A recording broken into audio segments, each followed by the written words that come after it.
Welcome to study सी। तो दोस्तों आज हम बात करेंगे हिस्ट्री के क्वेश्चनों की। तो हिस्ट्री में आज शुरू करें प्राचीन भारत। तो प्राचीन भारत में पाषाण काल एवं भारतीय इतिहास के प्रमुख स्रोतों के बारे में हम डिस्कस करेंगे, जिसमें कुछ वेदों से संबंधित क्वेश्चन भी होंगे और हम क्वेश्चन विद क्विज के साथ शुरू करेंगे। तो चलते हैं बिना टाइम वेस्ट के पहले क्वेश्चन की तरफ। हमारा पहला क्वेश्चन है कि भारत में मानव का सर्वप्रथम साक्ष्य कहाँ मिला। तो भारत में मानव का सर्वप्रथम साक्ष्य तो ये बोला नर्मदा नदी घाटी पर मानव का सर्वप्रथम साक्ष्य मिला। चलते हैं नेक्स्ट क्वेश्चन की ओर। हमारा 2 नंबर का क्वेश्चन है कि उस स्थल का नाम बताइए जहाँ से प्राचीनतम स्थायी जीवन के परिणाम मिले। मतलब कि स्थायी जीवन शुरू कहाँ से हुआ था। तो ये शुरू हुआ था मेहरगढ़ से, प्राचीनतम स्थायी जीवन। 3 नंबर के क्वेश्चन की ओर चलते हैं। खाद्यान्नों की कृषि सर्वप्रथम प्रारंभ हुई थी। तो खाद्यान्नों की कृषि सर्वप्रथम किस काल में प्रारंभ हुई थी। तो ये हुई थी नवपाषाण काल में खाद्यान्नों की सर्वप्रथम कृषि। 4 नंबर का क्वेश्चन है कि मानव द्वारा सर्वप्रथम प्रयुक्त अनाज कौन सा था। मानव द्वारा सर्वप्रथम प्रयुक्त अनाज था जो ये रब्बी की फसल है। 5 नंबर का क्वेश्चन है कि भारतीय उपमहाद्वीप में कृषि के प्राचीनतम साक्ष्य कहाँ से प्राप्त हुए हैं।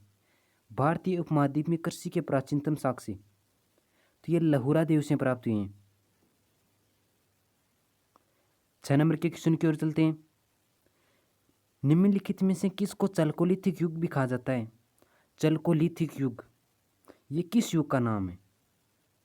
यह है ताम्रपाषाण युग को चल्कोलिथिक युग के नाम से भी जाना जाता है।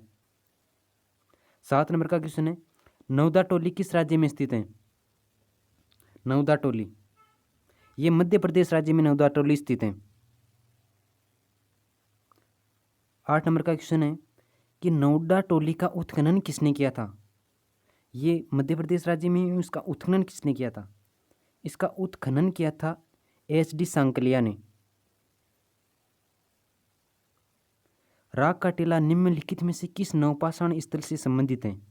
मतलब कि राग का टीला किस पाषाण नवपाषाण स्थल से संबंधित है। तो ये संगनकल्लू संगलकल्लू स्थल से राग का टीला संबंधित है। 10 नंबर के क्वेश्चन की ओर चलते हैं। उत्खनन परिणाम के आधार पर पशुपालन का प्रारंभ कब हुआ। मतलब कि पशुपालन का प्रारंभ किस काल में शुरू हुआ था।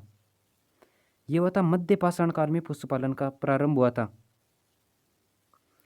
11 नंबर का क्वेश्चन है कि मध्य पाषाण में पशुपालन के परिणाम कहाँ मिले। मतलब कि मध्य पाषाण काल में पशुपालन प्रारंभ हुआ था, इसके परिणाम किस स्थान पर मिले हैं। सबसे पहले तो यह है आदमगढ़। आदमगढ़ में पशुपालन के सर्वप्रथम परिणाम मिले।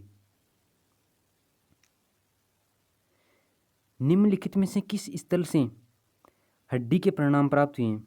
हड्डी के प्रमाण प्राप्त हुए हैं सराय नाहर राय से। यह एक स्थान का नाम है। 13 नंबर का क्वेश्चन है कि निम्नलिखित में से किस स्थान पर मानव के साथ कुत्ते के दफनाए जाने के साक्ष्य मिले हैं।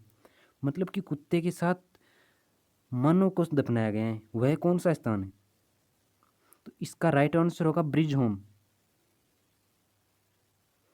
14 नंबर का क्वेश्चन है कि प्रोग ऐतिहासिक काल शब्द का क्या तात्पर्य है। यानी कि प्रोग ऐतिहासिक काल कौन सा काल कहलाता है। तो इसका राइट आंसर होगा वह काल जिसका कोई लिखित विवरण नहीं हो। आद्य ऐतिहासिक काल कौन सा होता है, जिसका लिखित विवरण तो हो परंतु उसको पढ़ा नहीं जा सकी। 15 नंबर का क्वेश्चन है आग का आविष्कार किस काल में हुआ था। तो आग का आविष्कार हुआ था पुरापाषाण काल में। ये तो आप सबको पता है। मनुष्य ने सबसे पहले किस पशु को पालतू पशु बनाया था। तो मनुष्य ने कुत्ते को सबसे पहले पालतू पशु बनाया था। ये बहुत ही मोस्ट इंपॉर्टेंट क्वेश्चन है। सबसे पहले इतिहास को 3 भागों में बांटने का श्रेय किसको दिया जाता है। सबसे पहले इतिहास को 3 भागों में बांटने का श्रेय क्रिस्टोफ सेलेरिस को दिया जाता है, जिन्होंने इतिहास को 3 भागों में बांटा, प्राचीन, मध्यकालीन और 18 नंबर का क्वेश्चन है कि ऋग्वेद में कितने मंडल हैं। तो ऋग्वेद में 10 मंडल हैं। ऋग्वेद सबसे पुराना वेद है। एवं ऋग्वेद में कितने सूक्त हैं? ऋग्वेद में 1024 सूक्त एवं 10 मंडल हैं। 20 नंबर का क्वेश्चन है कि ऋग्वेद की ऋचाएं पढ़ने वाले ऋषि को क्या कहते हैं? मतलब कि जो ऋग्वेद की ऋचाएं पढ़ता है उस ऋषि को किस नाम से जाना जाता है? इनका अलग अलग नाम होता है। ऋग्वेद का होत्र कहलाता है। विश्वामित्र द्वारा रचित ऋग्वेद का तीसरा मंडल में गायत्री मंत्र किसको समर्पित है? ये गायत्री मंत्र सूर्य देवता सावित्री को समर्पित है, जो विश्वामित्र के द्वारा लिखा गया है और ये तीसरे मंडल में स्थित है। ये आपको मालूम अच्छी तरह से होना चाहिए। ऋग्वेद के 9वां मंडल में किसका उल्लेख है? तो ऋग्वेद के 9वें मंडल में सोम देवता का उल्लेख किया गया है। तो मंडल की बात हो गई तो हम 10वें मंडल की भी बात कर लेते हैं। ऋग्वेद के 10वें मंडल में पुरुष सूक्त का वर्णन किया गया है। पुरुष सूक्त में 4 वर्ण होते हैं: ब्राह्मण, क्षत्रिय, वैश्य और शूद्र। और ये 2 मोस्ट इंपॉर्टेंट क्वेश्चन जो है, वर्तमान में प्रचलित कैलेंडर कौन सा है? तो ये ग्रेगोरियन कैलेंडर, ये वर्तमान में प्रचलित कैलेंडर है। प्राचीन भारत के लोग भारत को जम्बूद्वीप भी कहते थे। मतलब प्राचीन भारत के लोग भारत को जम्बूद्वीप के नाम से भी जानते थे, हिंदुस्तान भी कहते थे। नेक्स्ट क्वेश्चन की ओर बढ़ते हैं। 23 नंबर का क्वेश्चन है कि ऋग्वेद में अगन्य शब्द किसके लिए प्रयुक्त किया गया था या किससे संबंधित था? तो ऋग्वेद में अगन्य गाय को माना जाता था। गाय को मारने पर अपराध होता था। तो हम बात करते हैं बीसी और एडी की, बिफोर क्राइस्ट और एनो डोमिनी की। बीसी की फुल फॉर्म होती है before the birth of juice Christ. मतलब इसको ईस्वी पूर्व कहते हैं। ईसा मसीह के जन्म के समय के पहले को बीसी ईसा पूर्व कहते हैं। और ईसा पूर्व में वर्षों में गिनती उल्टी स्टार्ट होती थी। और अब जो वर्ष चलती हैं वो एडी हैं। उन्हें संक्षिप्त में एडी कहते हैं। एडी ईस्वी। ईसा मसीह के जन्म के बाद ईस्वी सन कहलाने लगा, जो वर्तमान में प्रयुक्त होता है। संगीत का जनक किस वेद को कहा जाता है? ये तो आप सबको पता है, संगीत का जनक सामवेद को कहा जाता है। इन सामवेद के पाठ करने वाले को क्या कहा जाता है? सामवेद के पाठ करने वाले को उदात्र कहा जाता है एवं ऋग्वेद के पाठकर्ता को होत्र कहा जाता है। सामवेद, उदात्र। सुमेलित कीजिए। ऋग्वेद में क्या है? तो ऋग्वेद में है ऋचाओं के क्रमबद्ध अध्ययन को ऋग्वेद कहते हैं। मतलब इसमें ऋचाओं का अध्ययन अधिक किया जाता है। यजुर्वेद में क्या किया जाता है? यजुर्वेद में यज्ञ के नियमों एवं बलिदान विधि का वर्णन किया गया है। सामवेद तो सब जानते हैं कि यज्ञ के अवसर पर गाया जाने वाला संगीत। और अथर्ववेद है अंधविश्वासों का विवरण, जादू टोना, इससे संबंधित अथर्ववेद है।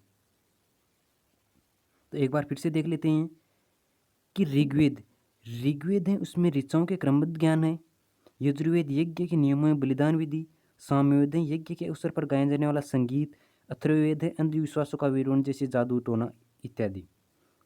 27 नंबर के क्वेश्चन की ओर बढ़ते हैं। कौन सा वेद कन्याओं के जन्म की निंदा करता है? अथर्ववेद है जो कन्याओं के जन्म की निंदा करता है। वो यजुर्वेद गद्य एवं पद्य दोनों भागों में है।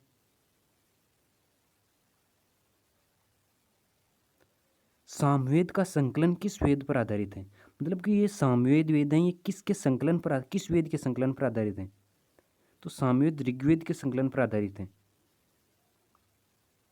29 नंबर का क्वेश्चन है कि पुराणों की कुल संख्या कितनी है? तो पुराण कुल है 18 और सबसे पुराना पुराण है मत्स्य पुराण। मत्स्य पुराण सबसे पुराना पुराण है। 30 नंबर का क्वेश्चन है कि पुराणों के रचयिता कौन थे?